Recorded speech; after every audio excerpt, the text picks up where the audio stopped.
when we watch college football every Saturday, and I've been watching college football for like 4 decades, right?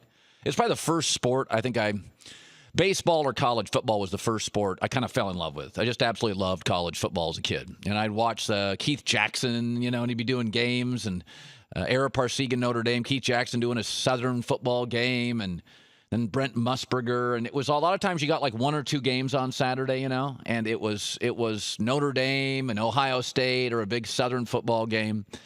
And all we ever see in those packed stadiums, hundreds of thousands of students, it's amazing, right? Like sometimes you get for spring games, 50, 60,000 people. And we see tens of thousands of college students supporting football players, cheering, screaming, rooting. Sometimes at the end of games, they'll cry because their team lost and Michigan screwed up the punt or Ole Miss screwed up the lateral play. And you see fans, young fans, crying, okay? They give their heart out to it, right? They get nothing in return. The football players on every college campus in America eat better and have access to better tutors, and they get free swag. And some of their travel, like to the Rose Bowl, hello, pretty cool stuff, right? I'd argue they're almost stars on campus. Free drinks, cutest girls. That's all we ever see. That's all we ever see. Broke college students supporting them. Sometimes those broke college students who don't have the money to do this, they get together, buy a 6-pack of Heineken, and that's going to be their weekend, and they drive from Indiana to Iowa to watch those college football players who have much better lives than they do, right? And yet, at Missouri, the football players said, why don't we give our biceps an hour off? How about we do squats tomorrow? And why don't we support the students for a change? And that made a lot of people angry. Who are they to protest? We see these superstar athletes all over America. MJ, Tiger Woods, Tom Brady. They want nothing to do with social injustice, nothing to do with movements. Politics, no way. Agent gets on the phone, don't say a word, stay off Twitter. It hurts their brand. They don't get to compile net worth. So do you want a world like that? Where the richest and the most powerful remain in their mansions and private jets and don't talk about social injustice and leave that to the people without power, leverage, or a voice. They can't enact change. At Missouri, the big guys help the little guy. The powerful help the powerless, and the popular help people without a real voice. And I'm supposed to believe this morning that was a terrible thing. Spend 90 minutes one of these nights, maybe a Tuesday or a Wednesday. Tonight would be a good night. Watch a documentary called Hot Coffee. It's fascinating. Gives you a sense of what the powerful can do to 90-year-old women. Remember 9/11?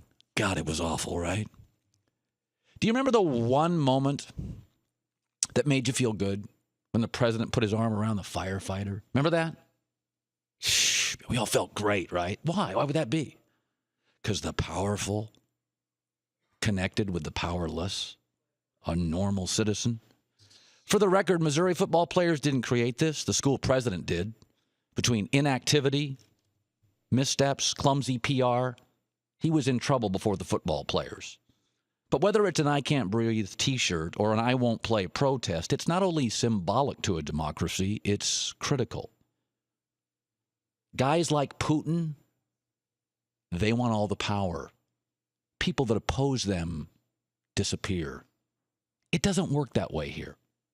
That's a damn good thing.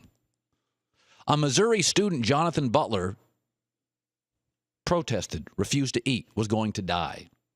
Colin, it's a dangerous precedent. This could happen on any campus. It has and does. But this is different because it's Missouri and it's 100 miles from Ferguson, and this history and this campus unfortunately has had racial tension for decades. The powerful don't need to support the poor. They must, or it's a two-tiered society. That's the places you see on the news you don't want to live in. You don't want to live in those societies. You want to live in societies where the powerful take a day off from the biceps and the private jets and their mansions and come out and fight for things and fight for us and you and our grandparents. Good for football players. Spend a few days helping others beyond themselves. Supporting a student body that for decades has cheered for them wildly and rarely asked for anything, and even this time didn't ask for anything. As the athletic director at Missouri said, they saw it as a moment. Not a liberal moment, not a conservative moment, a human moment. The past few days have been certainly extraordinary circumstances for many reasons. But primarily because a young man's life, Jonathan Butler, his life was at stake.